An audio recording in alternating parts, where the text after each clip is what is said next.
Distingués invités en vos différents grades, titres, tout protocole observé, bonjour et bienvenue à cette cérémonie solennelle de lancement des 16 jours d'activisme contre la violence basée sur le genre, édition 2025. Alors, lorsque nous avons regardé ensemble le spot, le filtre de la haine, un silence s'est installé dans la salle. Nous avons tous été témoins de la rapidité avec laquelle un filtre de perfection peut se briser sous l'effet d'un commentaire violent. C'est d'ailleurs un peu la loi des réseaux sociaux. Quand la haine frappe, même les filtres les plus sophistiqués ne tiennent plus. D'ailleurs, aucun filtre ne protège contre les violences numériques. Les insultes, le harcèlement, la cyber-intimidation, le doxing, les chantages sexuels, le body shaming, voilà les nouveaux visages de violence qui détruisent, isolent et très souvent, bien plus qu'on ne le pense, tuent. C'est pourquoi le thème de cette année, tous unis pour mettre fin à la violence numérique à l'égard de la femme et de la fille, résonne comme une urgence nouvelle. Urgence qui appelle à notre responsabilité collective, un appel à tenir nos rôles. Ce thème est le miroir actuel de notre société. Parce que la violence a changé de terrain. Elle n'attend plus la nuit. Elle ne se cache plus dans les ruelles. Elle s'invite dans nos téléphones.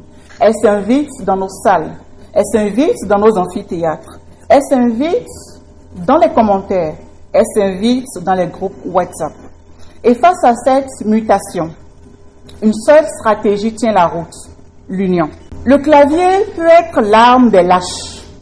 Notre solidarité sera le bouclier des courageuses.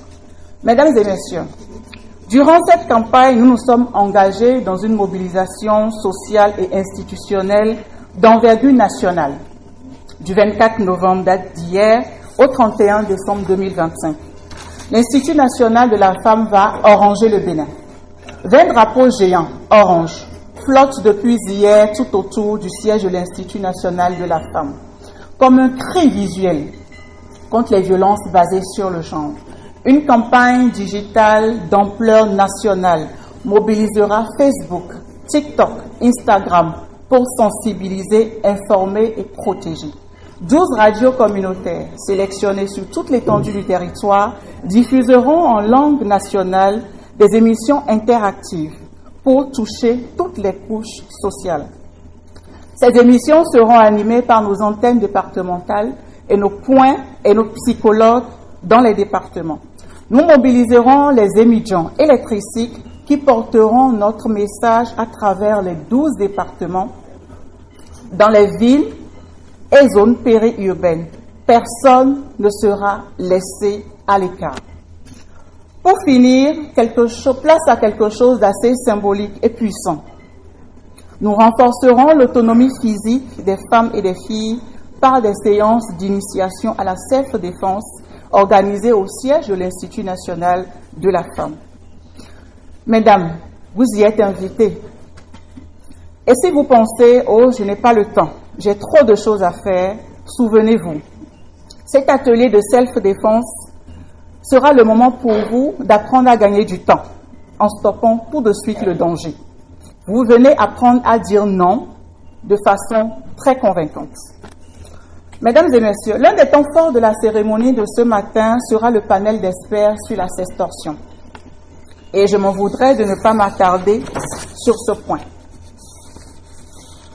Avant de vous laisser, au-delà des enjeux légaux et judiciaires de ce temps fort intellectuel que nous allons vivre dans quelques minutes, il s'agit surtout et avant tout de briser le silence et d'engager la société pour une meilleure prévention.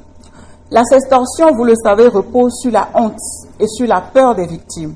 Ce panel servira à déconstruire les stéréotypes, à dédouaner les victimes de toute culpabilité et à faire comprendre que c'est une attaque criminelle. L'enjeu est également éducatif, une éducation au numérique, car ce panel doit et va promouvoir une cybersécurité et une hygiène numérique saine, en particulier auprès des jeunes et surtout des adolescentes qui sont des cibles privilégiées. Avant de vous laisser embraser par la faveur des discours à venir, les différents engagements que nous aurons à prendre aujourd'hui, avant de vous laisser transporter par la force des messages portés par les intermèdes culturels, permettez-moi de lancer un vibrant appel à la presse. Vous êtes les porte-voix de cette campagne. Aidez-nous à transformer chaque publication, chaque live, chaque article en un acte de résistance contre la cyberviolence. Quant à vous, chers partenaires, ministères sectoriels, chancelleries diplomatiques, agences onusiennes et ONG diverses, organisations de la société civile, on dit souvent qu'il faut un village pour éduquer un enfant. Eh bien, à l'Institut national de la femme, nous pensons qu'il faut une nation tout entière pour construire un espace numérique sûr et inclusif pour chaque femme et chaque fille. Merci de ne pas nous avoir laissés au rangées toutes seules.